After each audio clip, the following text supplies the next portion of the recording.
നമ്മുടെ സമൂഹത്തിൽ ചിലരെങ്കിലും അവർക്ക് വേണ്ടപ്പെട്ട ആളുകളെ മാറ്റി നിർത്തുന്ന ഒരവസ്ഥ നമ്മൾ കണ്ടിരിക്കാം. ചിലപ്പോഴേ മാറ്റപ്പെട്ടയാൾക്ക് അവരോട് വലിയ സ്നേഹമായിരിക്കും, എന്നാലും ആ വ്യക്തി അതൊന്നും കാര്യമാക്കാതെ അവരെ വിട്ടുകളയും. ഞാൻ പറഞ്ഞു വന്ന കാര്യം മനസ്സിലായില്ലേ?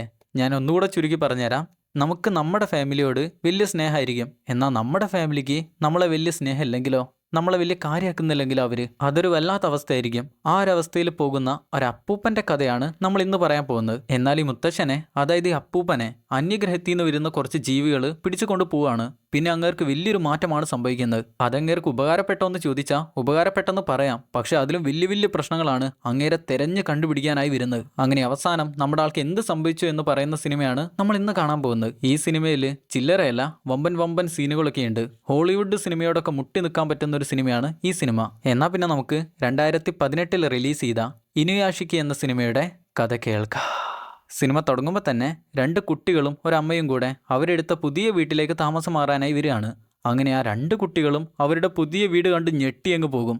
ഈ സമയമാണ് അമ്മ പറയാ, ഇതല്ല വീട്, ഇതിൻ്റെ തൊട്ടു പിന്നിലെ വീടാണെന്ന്. തൊട്ടു പിന്നിലേക്ക് ചെല്ലുമ്പോൾ അവിടെ നല്ലൊരു വീട് തന്നെയുണ്ട്. എന്നാൽ എന്തോ കുട്ടികൾക്കും അമ്മക്കും ആ വീട് വലിയ ഇഷ്ടമായില്ല. അപ്പോഴാണ് നമ്മൾ അവരുടെ അച്ഛനെ കാണുന്നത്. അച്ഛനെ കണ്ടാൽ കുറച്ച് പ്രായമായ ആളെ പോലെ തോന്നും, പക്ഷെ അവരുടെ അച്ഛൻ തന്നെയാണ്. ആളുടെ പേര് ഇച്ചിരോ ഇനുയാഷിക്കി. ഈ സമയം അമ്മ കുട്ടികൾ കേൾക്കെ തന്നെ അച്ഛനും കൂടെ കേൾക്കാനായി പറയും, നിങ്ങളുടെ അച്ഛന് ഇതുപോലെയുള്ള വീടൊക്കെ എടുക്കാൻ പറ്റൂ, അതിൽ നിങ്ങൾ അച്ഛനെ വിഷമിപ്പിക്കേണ്ട ആവശ്യമൊന്നുമില്ല, അങ്ങർക്ക് അതേ പറ്റൂ. സംഗതി വീട്ടുകാർക്ക് ഇനുയാഷിക്കിയെ വലിയ ഇഷ്ടമൊന്നുമില്ല. അങ്ങനെ അവർ പുതിയ വീട്ടിലേക്ക് കയറി ചെല്ലും. കുട്ടികൾ തന്നെ സ്കൂളിൽ പോയാലും ഇതെൻ്റെ അച്ഛനാന്ന് പറയാറില്ല. കൂട്ടുകാർ കണ്ടാലും മോശമാണല്ലോ എന്ന് വിചാരിച്ച് ഇത് ഞങ്ങളുടെ മുത്തശ്ശനാന്നാണ് കുട്ടികൾ രണ്ടുപേരും പറയാം. അതുകൊണ്ട് തന്നെ കുട്ടികൾക്ക് അച്ഛനോട് വലിയ ഇഷ്ടമല്ല. ഈ സമയം മകള് എനിക്ക് വിശക്കുന്നുണ്ടെന്ന് പറയുമ്പോൾ നമ്മുടെ മുത്തശ്ശൻ പെട്ടെന്ന് തന്നെ ഭക്ഷണം എടുക്കാനായി ഓടിച്ചെല്ലും, ഞാൻ കൊണ്ടുവന്നിട്ടുണ്ടെന്ന് പറയും. എന്നാൽ കുട്ടികൾ രണ്ടുപേരും കൂടെ അമ്മയുടെ കൂടെയാണ് ഭക്ഷണം കഴിക്കാനായി പുറത്തേക്ക് പോകുന്നത്. അങ്ങനെ അന്നത്തെ ദിവസം ഒറ്റയ്ക്കിരുന്നാണ് ഇനുയാഷിക്ക് ഭക്ഷണം കഴിക്കുക. ആളൊരു ജോലിക്ക് കൂടെ പോകുന്നുണ്ട്. ഒരു സ്പോർട്സ് ഡ്രിങ്ക് കമ്പനിയിൽ അക്കൗണ്ടന്റ് ആയിട്ടാണ് ജോലി ചെയ്യുന്നത്. എന്നാൽ എങ്ങനെയൊക്കെ ജോലി ചെയ്താലും കണക്കിലൊക്കെ ചെറിയ ചെറിയ തെറ്റുകൾ സംഭവിക്കും. അതിന്റെ പേരിൽ മാനേജറോട് ചീത്തയെല്ലാം കേൾക്കാറുണ്ടെങ്കിലും എങ്ങനെയൊക്കെയോ തട്ടിമുട്ടി അങ്ങനെ പോവുകയാണ്. അങ്ങനെ അന്ന് ജോലി കഴിഞ്ഞ് തിരിച്ചു വരുന്ന നേരം കുറച്ച് പേര് ഒരുത്തനെ പിടിച്ച് അടിക്കുന്ന കാണുന്ന നേരം വേഗം തന്നെ അവിടുന്ന് പോവാനായി നോക്കുകയാണ്. ഈ സമയമാണ് അങ്ങേരുടെ മകള് മുന്നിൽ വരുന്നത്. അവളുടെ പേരാണ് മായ. ഇങ്ങനെ ഒരാൾ അടികൊള്ളുന്ന നേരം നിങ്ങൾക്കൊരു പോലീസിനെ പോലും വിളിക്കാൻ പറ്റുന്നില്ലേ? നിങ്ങളെയൊക്കെ അച്ചാന്ന് വിളിച്ചാൽ അതെനിക്ക് നാണക്കേടാ. ഇത് കേൾക്കുന്ന അപ്പാപ്പന് നല്ലപോലെ വിഷമാകുന്നുണ്ടെങ്കിലും പക്ഷെ എന്ത് ചെയ്യാൻ, തിരിച്ച് വീട്ടിലെത്തി അവിടെ എങ്ങനെ ഇരിക്കുക, ഇനിയിപ്പോൾ എന്താ ചെയ്യാന്ന് വിചാരിച്ച് അപ്പോഴാണ് ചെറിയൊരു പട്ടിക്കുട്ടി അങ്ങേരുടെ അടുത്തേക്ക് വരുന്നത്. അതിൻ്റെ ബെൽറ്റിൽ ഒരു പേജിൽ എഴുതി വെച്ചിട്ടുണ്ട്, ഇവന്റെ പേര് ഹനാക്കോ, നിങ്ങൾ ഇവനെ നല്ലപോലെ നോക്കണമെന്ന്. അതായത് ഈ പട്ടിക്കുട്ടിയെ ആരോ ഒഴിവാക്കിയതാണ്. ഇനുയാഷിക്ക് പറയും, എന്ത് ചെയ്യാനാടാ, നമ്മളെ ഒന്നും ആർക്കും വേണ്ടല്ലോ എന്ന്. ഈ സമയമാണ് ഭാര്യ അങ്ങോട്ട് വന്ന് മെഡിക്കൽ ചെക്കപ്പിന്റെ ഒരു ഫോം കാണിക്കുക. അതായത് അങ്ങേരെ ഹോസ്പിറ്റലിൽ നിന്ന് മെഡിക്കൽ ചെക്കപ്പിന് വിളിച്ചിട്ടുണ്ട്. അങ്ങനെ പിറ്റേന്ന് തന്നെ കാര്യം അറിയാനായി ചെല്ലുമ്പോഴാണ് മനസ്സിലാവുക ആൾക്ക് ക്യാൻസർ 4th സ്റ്റേജിലാണ്. ഇനി എന്തെങ്കിലും ചെയ്യാൻ പറ്റുമോ അതൊന്നും പറയാനായി പറ്റില്ല. അങ്ങനെ അപ്പാപ്പൻ വളരെ വിഷമത്തിൽ പുറത്തേക്ക് ഇറങ്ങി വരുമ്പോഴാണ് മൊബൈൽ ഫോൺ എടുക്കാനായി മറന്നുപോയെ. തിരിച്ചെടുക്കാനായി ചെല്ലുമ്പോഴാണ് ഡോക്ടർ അസിസ്റ്റന്റിനോട് പറയുന്നത് കേൾക്കുക, അങ്ങേർക്കിനി വെറും 3 മാസം കൂടെയുള്ളൂ, ഇനി എന്താ ചെയ്യുക, ഞാൻ എങ്ങനെ അങ്ങേരോട് അത് പറയാ. ഈ സമയം അപ്പാപ്പൻ അത് കേൾക്കുന്നുണ്ടെങ്കിലും ഒന്നും അറിയാത്ത പോലെ അവിടുന്ന് പെട്ടെന്ന് തന്നെ ഇറങ്ങും. തിരിച്ച് വീട്ടിലെത്തിയാൽ ഈ കാര്യം എല്ലാവരെയും അറിയിക്കണമല്ലോ. എല്ലാവരും വീട്ടിലേക്ക് വന്നാൽ മുഖത്ത് നോക്കി പറയാനായി അപ്പാപ്പന് വലിയ ബുദ്ധിമുട്ടാണ്. അതുകൊണ്ട് തന്നെ മൊബൈൽ ഫോണിൽ കോൾ ചെയ്യും. എന്നാൽ ആരും തന്നെ ആ കോൾ അറ്റൻഡ് ചെയ്യില്ല. മകള് തന്നെ കൂട്ടുകാരോട് പറയും, അതെൻ്റെ അച്ഛനാ, വലിയ ശല്യമാണ്, എടുക്കുന്ന ബുദ്ധിമുട്ടാണെന്നും പറഞ്ഞ് മെയിൻ ചെയ്യില്ല. രാത്രി എല്ലാവരും വീട്ടിലെത്തിയാൽ എല്ലാവരോടും കാര്യം പറയാനായി നമ്മുടെ ആക്കി ഇങ്ങനെ വെമ്പുന്നുണ്ട്. എല്ലാവരോടും പറയും, നിങ്ങൾക്കാർക്കും തിരക്കില്ലെങ്കിൽ ഞാനൊരു കാര്യം പറയട്ടെ, നിങ്ങൾ കേൾക്കുമോ? എന്നാൽ മകള് പറയും, ഞങ്ങൾക്കൊക്കെ വലിയ തിരക്കാ, അതുകൊണ്ട് ഇപ്പം കേൾക്കാൻ പറ്റില്ല എന്ന്. കൂടെ തന്നെ ഭാര്യ ഒന്ന് പറയും, ആ പട്ടിക്കുട്ടിയെ ഞാൻ എടുത്തെറിയണോ അതോ നിങ്ങൾ കൊണ്ട് ഒഴിവാക്കുന്നോ? ഇത് കേൾക്കുന്ന അപ്പാപ്പൻ വിഷമത്തിൽ പട്ടിക്കുട്ടിയെ എടുത്ത് അവിടുന്ന് പുറത്തേക്ക് പോവാണ്. ഒരു സ്ഥലത്ത് വെച്ച് പട്ടിക്കുട്ടിയോട് പറയും, ഞാനോ 3 മാസം കൂടിയുള്ളൂ, നീയെങ്കിലും എവിടെയെങ്കിലും പോയി രക്ഷപ്പെടുന്നു പറഞ്ഞ് അപ്പാപ്പൻ ആ പേപ്പർ ആ പട്ടിക്കുട്ടിയുടെ പുറത്ത് തന്നെ വെച്ച് അവിടുന്ന് ഓടിപ്പോവാണ്. അങ്ങനെ ഓടി ഓടി ഓടി ഒരു ഗ്രൗണ്ടിലെത്തി കിതപ്പ് മാറ്റി കണ്ണു തുറന്നു നോക്കുമ്പോൾ പട്ടിക്കുട്ടി മുന്നിൽ തന്നെ, ഈ ആർക്കും വേണ്ടാത്ത എന്നെ നിനക്ക് മാത്രം എന്തിനാടി വേണ്ടതെന്ന് ചോദിച്ചുകൊണ്ട് ഇനുയാഷിക്ക് അതിനെ കെട്ടിപ്പിടിക്കും. അപ്പോഴാണ് ഒരു പയ്യൻ വളരെ വിഷമത്തിൽ അവിടെ ഇരിക്കുന്ന കാണുക. അവനെ നോക്കി നിൽക്കുമ്പോഴാണ് മേലെ എവിടെ നിന്നോ ഒരു നീല വെളിച്ചം അവന്റെ മുഖത്തേക്ക് വരുന്നത്. മേലേക്ക് നോക്കുമ്പോൾ എന്തോന്ന് വരുന്നുണ്ട്, എന്തോ ഒരു വേവെല്ലാം വരുന്നുണ്ട്. കൂടെ ഒരു നീല വെളിച്ചം കൂടെ വരുന്ന നേരം പട്ടിക്കുട്ടി അവിടെ നിന്ന് ഓടി രക്ഷപ്പെടും. പെട്ടെന്നാണ് ആ സാധനം അവിടെ തറയിൽ ഭൂമിയിൽ വന്ന് പതിക്കുന്നത്. പിന്നെ എന്ത് സംഭവിച്ചെന്നറിയില്ല. ചെറിയ ബോധത്തിൽ നോക്കുമ്പോൾ മനുഷ്യരെ പോലെയുള്ള കുറച്ച് ആളുകളൊക്കെ അവിടെ ഇവിടെയായിട്ട് നിൽക്കുന്ന കാണാം. പക്ഷെ അത് ഏലിയൻസ് ആണെന്നാണ് തോന്നുന്നത്. എന്തായാലും പിറ്റേന്ന് രാവിലെയാണ് അപ്പാപ്പൻ കണ്ണുറക്കുന്നത്. തൊട്ടടുത്ത് തന്നെ ഹനാക്കോ നിൽക്കുന്നുണ്ട്. അപ്പാപ്പൻ കണ്ണട എടുത്ത് കണ്ണിലേക്ക് വെച്ച് നോക്കുമ്പോൾ ഒന്നും കാണുന്നില്ല.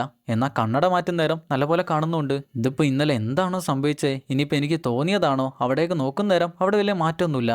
എന്താന്ന് മനസ്സിലാവാതെ ഹനാക്കയും കൊണ്ട് അങ്ങേര് വീട്ടിലേക്ക് തന്നെ ചെല്ലും. വാതിൽ തുറക്കുമ്പോൾ തന്നെ ഭാര്യ ആരാണ്ടാ അവിടെ എന്ന് ചോദിക്കുമ്പോൾ അപ്പാപ്പൻ പെട്ടെന്ന് തന്നെ പട്ടിക്കുട്ടിയെ പുറത്ത് വെച്ച് അകത്തേക്ക് കയറി വരും. കെട്ടിയോൾ പറയും, ഇന്നലെ രാത്രി മുഴുവനും എവിടെയോ വെള്ളം അടിച്ചോണ്ട് കിടന്നിട്ടുണ്ടാവുമല്ലേ? എന്നാൽ ഇനിയാഷിക്ക് ഞാൻ വെള്ളം അടിച്ചിട്ടില്ല, എൻ്റെ ബോധമൊന്നും പോയിട്ടില്ല എന്ന് പറയെങ്കിലും ഭാര്യ കേൾക്കില്ല.